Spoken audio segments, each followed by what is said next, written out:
I'm Heath Lambert, and you're listening to Marked by Grace, a podcast applying the grace of Jesus to all of life.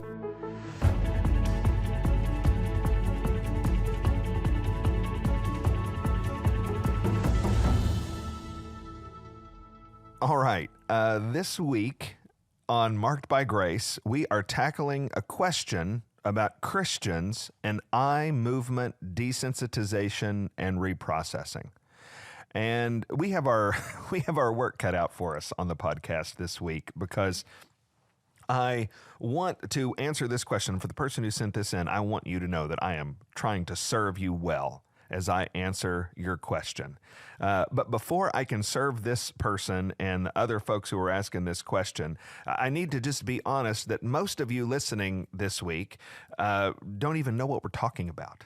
In fact, we might have a low listenership this week because some people are going to look at the title of the podcast this week, Eye Movement, Desensitization, and Reprocessing, decide that sounds like some sort of foreign concept that you're not interested in and you don't even understand, and so you're not going to listen. But for those of you who have decided to brace yourselves and lend your ears to this podcast for a few moments this week, I need to start by explaining what we're even talking about. What is eye movement desensitization and reprocessing, and what does it even have to do with?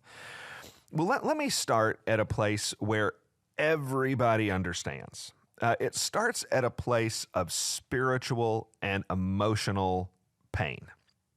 It starts at a place where we all understand. Every single person alive struggles with pain, struggles with difficult memories from the past, struggles with and even horrifying experiences from the past.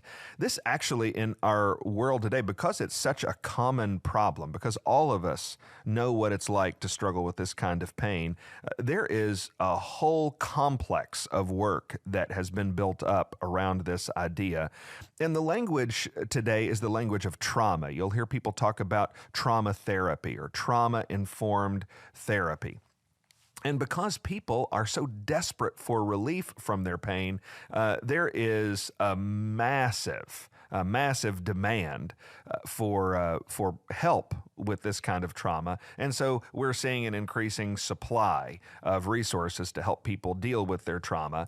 And listen, you just need to know as a discerning Christian, not all of that supply, not everything everybody says is going to be equally helpful. We need to be discerning in making sure that the resources we use to address our trauma, to address our pain, and to address the pain and trauma that others experience, we need to be sure that those resources and that help are grounded biblically.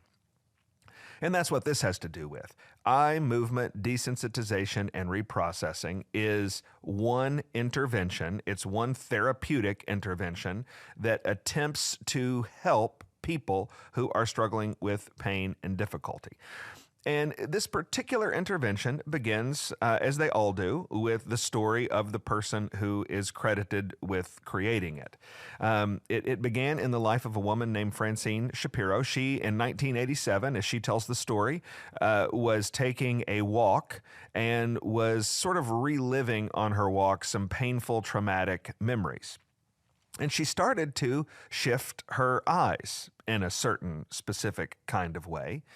And she realized that when she moved her eyes that way, the trauma and the difficulty of the experience of reliving the trauma, it decreased when she moved her eyes in that particular way.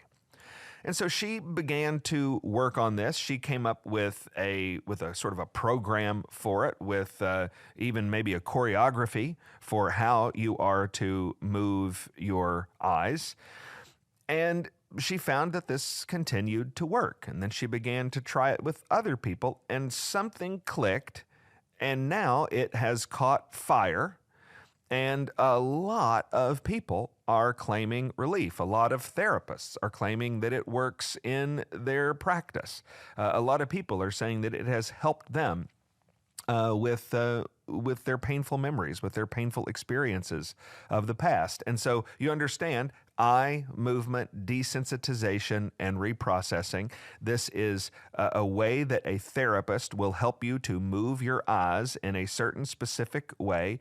And the working theory is that it will decrease your lived experience of past trauma.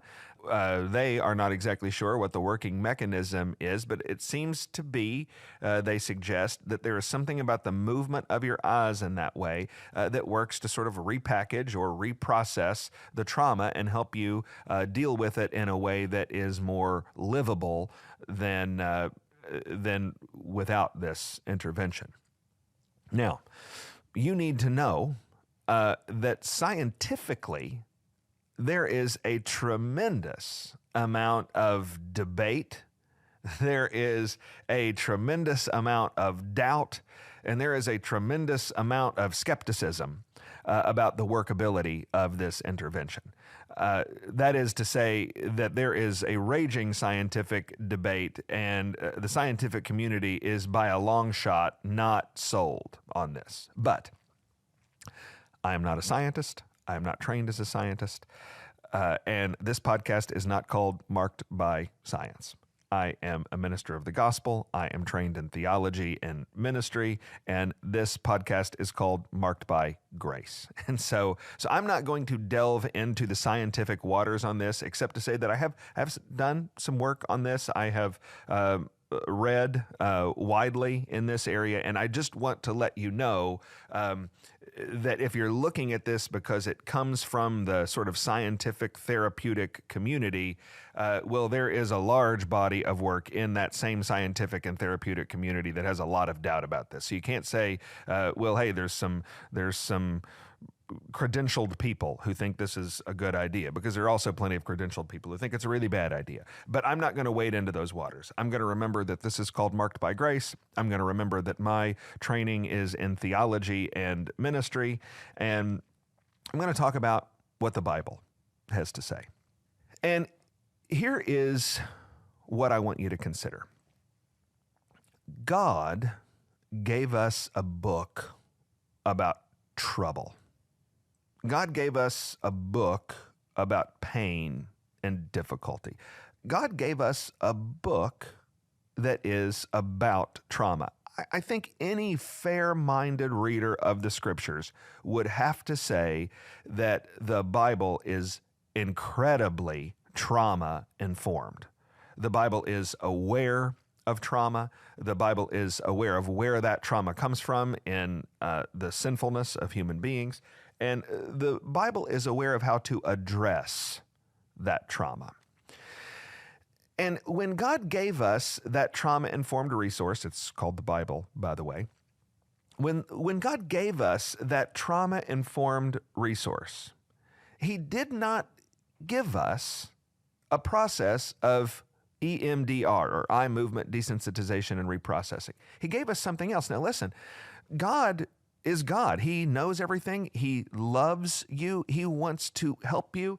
And if God thought that what you needed to help your trauma was some sort of exercise where you follow the finger of a therapist with your eyes, if He thought that's what you needed, then that's what He would have told you.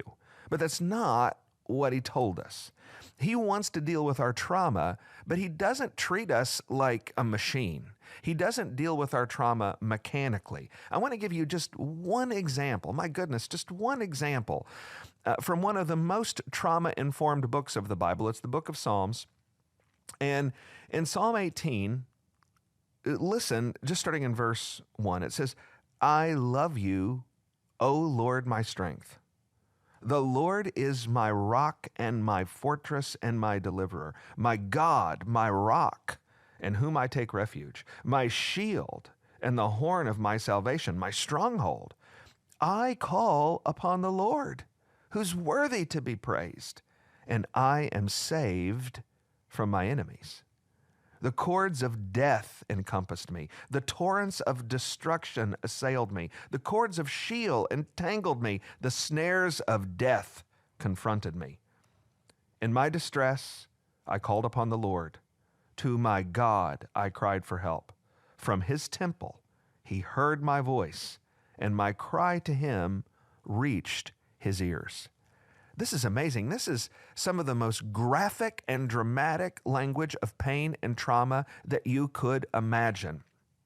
And what the psalmist does is not cry out for a therapist to give him some sort of eye exercise to desensitize and reprocess his pain. What he does is he cries to the Lord who is worthy of praise, the Lord who will hear from heaven and help.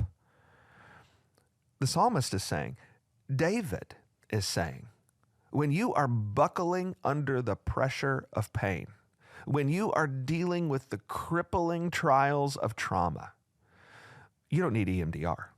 You need the Lord.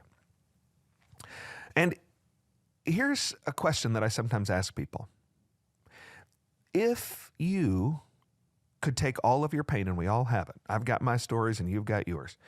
If you could take all of your pain and you could make it all go away without Jesus, would that be okay with you? If there was some mechanical guarantee, some process that would guarantee that you won't hurt anymore, but it won't have a thing to do with Jesus, is that all right with you? If the answer is yes, that's fine with me. Then you're just not thinking biblically. If the answer is yes, that is fine with me, then you are in need of biblical faithfulness on this. The reality is, the Lord oversees our pain. He sees it, his heart breaks with us, and then he wants to be the one to help us in our pain. God did not create this world so that we could get okay without him. The reality is, all of our pain, all of our trials, all of our trauma is an opportunity for us to cry out to the Lord and trust him for help, not to trust EMDR.